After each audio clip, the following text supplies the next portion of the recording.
রাজু চমকে উঠে প্লেটটা আড়াল করার চেষ্টা করলো। তারপরে নিচু গলায় বলল, আমি ওর জন্য অপেক্ষা করছি। শীতের কনকনে রাত, কলকাতা শহরের এক প্রায় অন্ধকারে জ্বলছে এক চায়ের দোকানে টিম টিম করে আলো। দোকানের ঝাঁপ অর্ধেক নামানো, দোকান বন্ধ করার প্রস্তুতি চলছে। ঠিক এমন সময় দোকানের সামনে শীতে কাঁপতে কাঁপতে এসে দাঁড়ালো ছোট্ট একটা ছেলে, নাম রাজু। তার পরনে আধময়লা ছেঁড়া একটা সোয়েটার, খালি পা, পায়ে জুতো না পরায় এই ঠান্ডায় পা দুটো নীল হয়ে গেছে। তাকে দেখে দোকানের মালিক একটু বিরক্ত মুখেই বলল, কি চাই তোর? দোকান এখন বন্ধ, যা। রাজু কাঁপা কাঁপা গলায় একটু ভয়ের সাথেই বলল, এক প্লেট খিচুড়ি হবে কাকু? তার চোখ দুটো তখন দোকানের ভিতরে রাখা খিচুড়ির সেই বড় হাঁড়িটার দিকে। রাজু হাঁড়িটার দিকে এমন ভাবে তাকিয়ে আছে দেখলে যেন মনে হয় গরম খিচুড়ির ভাপ ওঠা ধোঁয়াটা তার কাছে পৃথিবীর সব থেকে লোভনীয় দৃশ্য। দোকানদার আবার বিরক্ত ভরে বললেন, পয়সা আছে? ফালতু বিরক্ত করতে আসবে না এখানে, যা। রাজু তার কাপা কাপা হাতে তার ময়লা প্যান্টের পকেটে হাত ঢুকালো, একটা পুটলি বার করলো। তার ভিতরে অনেকগুলো ভাঁজ পড়া একটা 10 টাকার নোট। সারাদিন চেয়ে চিনতে এর ওর কাছ থেকে সেই 10 টাকা জোগাড় করেছে। ভয়ে ভয়ে সে দোকানদারের দিকে সেই 10 টাকার নোটটা বাড়িয়ে দিয়ে বলল, এই যে কাকু, এই 10 টাকাই আছে। সেদিন দোকানদারের তেমন বেচা কেনা হয়নি, তাই লাভও তেমন হয়নি।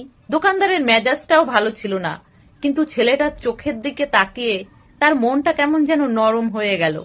তাই দোকানদার আর কোনো কথা না বলে একটা শালপাতার বাটিতে গরম খিচুড়ি আর এক টুকরো বেগুনি ছেলেটাকে বেড়ে দিল।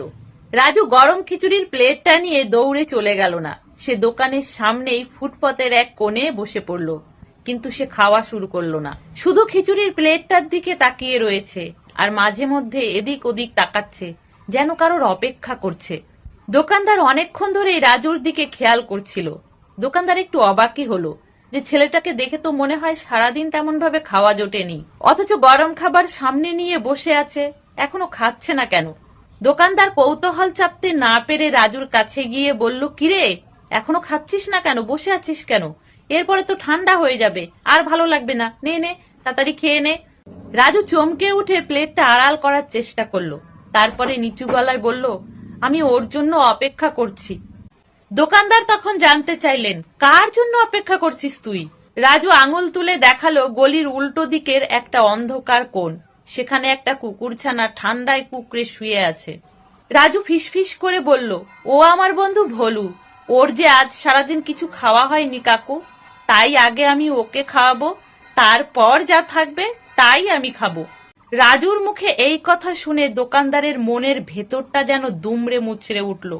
সে মনে মনে ভাবল যে আজ সারাদিনের সামান্য লোকসানের জন্য তিনি কত আফসোস করছিলেন, আর এইটুকু ছেলে তার সারাদিনের একমাত্র খাবার রাস্তার একটা কুকুরের সঙ্গে ভাগ করে খাওয়ার জন্য এই ঠান্ডায় খিদা পেটে বসে আছে।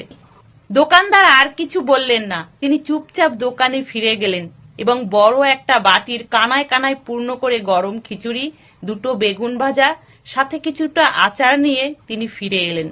বাটিটা রাজুর সামনে রেখে দোকানদার বলল, এটা তোর আর তোর বন্ধু ভোলুর খাবার, তোরা দুজন পেট ভরে খা।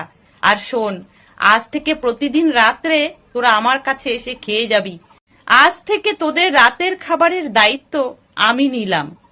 রাজুর ছোট্ট অবিশ্বাসী চোখ দুটো জলে ভরে এলো।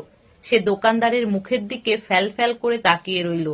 আর কিছু সে বলতে পারল না, শুধু মাথা নাড়ালো।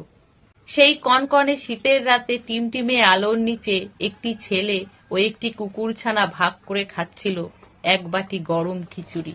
আর একটু দূরে দাঁড়িয়ে একজন সাধারণ দোকানদার আবিষ্কার করছিলেন পৃথিবীর সবথেকে সুন্দর দৃশ্য। তিনি সেদিন শুধু খিচুড়ি দেননি, দিয়েছিলেন একরাশ উষ্ণতা আর একটু ভরসা। তাহলে বন্ধুরা, ছোট্ট এই গল্পটা কেমন লাগলো অবশ্যই কমেন্টে জানিও। সকলে ভালো থেকো, সুস্থ থেকো।